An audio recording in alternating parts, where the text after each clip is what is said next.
To commerce lectures. I am Neha. आज करेंगे हम क्लास 12 मैक्रो इकोनॉमिक्स एंड आज के हमारे टॉपिक हैं difference between autonomous items and accommodating items. देखो क्या बोल रहा है ये। सो ऑटोनोमस आइटम्स क्या होते हैं?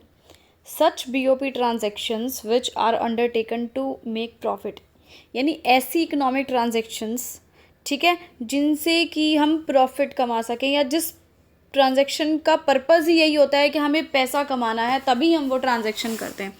जैसे कि हम एक्सपोर्ट या इंपोर्ट कर रहे हैं, बाहर किसी देश को कोई सामान बेच रहे हैं, किसी देश से कुछ अपने देश में लाना है, किसी प्रॉफिट कमाने के पर्पज़ से ऐसा कुछ कर रहे हैं, वो सभी कहलाते हैं ऑटोनोमस आइटम्स।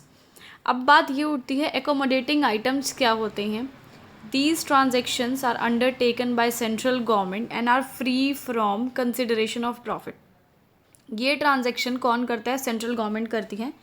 सो प्रॉफिट का कोई मतलब नहीं है, प्रॉफिट कमाने के पर्पज़ से बिल्कुल नहीं की जाती। अब गवर्नमेंट कोई चीज़ कर रही है तो वेलफेयर के पर्पज़ से करेगी, जाहिर सी बात है, तो प्रॉफिट का यहाँ कोई लेना देना नहीं है। लेकिन अगर हम फर्स्ट केस की देखें, ऑटोनोमस की देखें, तो ये ट्रांजैक्शन सिर्फ और सिर्फ पैसे कमाने के लिए की जाती हैं, जैसे कि एक्सपोर्ट और इम्पोर्ट हम करते हैं पैसे कमाने के लिए। सेकेंड पॉइंट है these items causes imbalance in BOP. जब हम ये ट्रांजैक्शंस करते हैं तो हमेशा बीओपी में इम्बैलेंस हो जाता है। इम्बैलेंस का मतलब क्या है? या बीओपी सरप्लस में आएगा या डेफिसिट में आएगा। कैसे?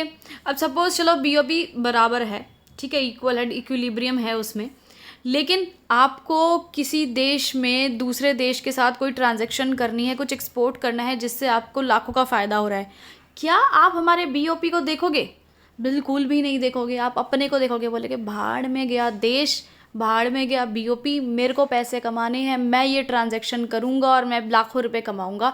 तो क्या करोगे आप? वो ट्रांजैक्शन कर दोगे, बीओपी डेफिसिट में आ जाएगा, बात ख़त्म, ठीक है। तो कोई भी ट्रांजैक्शन जो प्रॉफिट कमाने के पर्पज़ से की जाती है और कोई भी इंडिविजुअल उसको देखता नहीं है ट्रांजैक्शन को करते हुए, बस वो अपना पर्सनल गेन देखता है कि मुझे फ़ायदा होना चाहिए, बात ख़त्म, तो वो सारी इसके अंदर आती है और उसकी वजह से हमारा बीओपी इम्बैलेंस हो जाता है, या ज़्यादा हो जाता है या कम हो जाता है।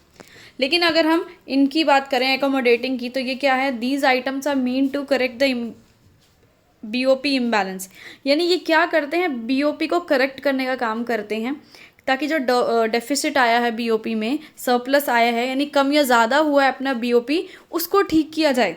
ये इसलिए करती हैं। और जो फर्स्ट वाली हैं उस केस में क्या है? वो बीओपी को ख़राब करती हैं, ठीक है। सेकंड, अगला पॉइंट देखते हैं। दे में involve the movement of goods across the borders. इनमें क्या होता है? गुड्स बॉर्डर्स के पार जाते हैं, जैसे कि आपने एक्सपोर्ट किया, ठीक है, तो आपके यहाँ के गुड्स जो है बॉर्डर पार करके दूसरे देश में चले गए। ये सारे आइटम्स ऐसे होते हैं। लेकिन अगर इनकी बात की जाए, एकोमोडेटिंग की बात की जाए, तो यहाँ पे ऐसी कोई मूवमेंट नहीं होती है। यहाँ से गुड्स उठ के वहाँ नहीं जा रहे होते हैं, यहाँ गुड्स का कोई लेना देना नहीं है, गुड्स की कोई बात हो ही नहीं रही है। यहाँ पे क्या है? मूवमेंट किस चीज़ की हो रही है? ऑफिशियल रिजर्व्स की। आरबीआई के, सेंट्रल बैंक के जो फॉरेक्स रिजर्व है, फॉरेन एक्सचेंज है, उसकी बात हो रही है यहाँ पे। अब जैसे कि सपोज अपना बीओपी डेफिसिट आ गया, ठीक है, एक्सपोर्ट ज़्यादा हो गया है, बीओपी डेफिसिट आ गया है, माइनस में आ गया। अब क्या करें भाई? बीओपी डेफिसिट में आ गया, माइनस में आ गया, तो हम फॉरेक्स रिजर्व जो है वहाँ से निकालेंगे और बीओपी का डेफिसिट ठीक करेंगे। क्या करेंगे? माइनस को पॉजिटिव तो लाना है ना, बिल्कुल लाना है। लाने के लिए गवर्नमेंट क्या करेगी? फॉरेक्स रिजर्व से पैसा निकाला अपने रिजर्व में से आरबीआई ने, और जाके जो है बीओपी को बैलेंस करने की कोशिश करी, उसमें पैसा लगा दिया। चलो आगे बढ़ते हैं। इनको अबव द लाइन आइटम्स कहा जाता है। Above the line items of BOP से क्या मतलब है? मतलब इनको, इन ट्रांजैक्शन को बीओपी से लेना ही नहीं है कुछ।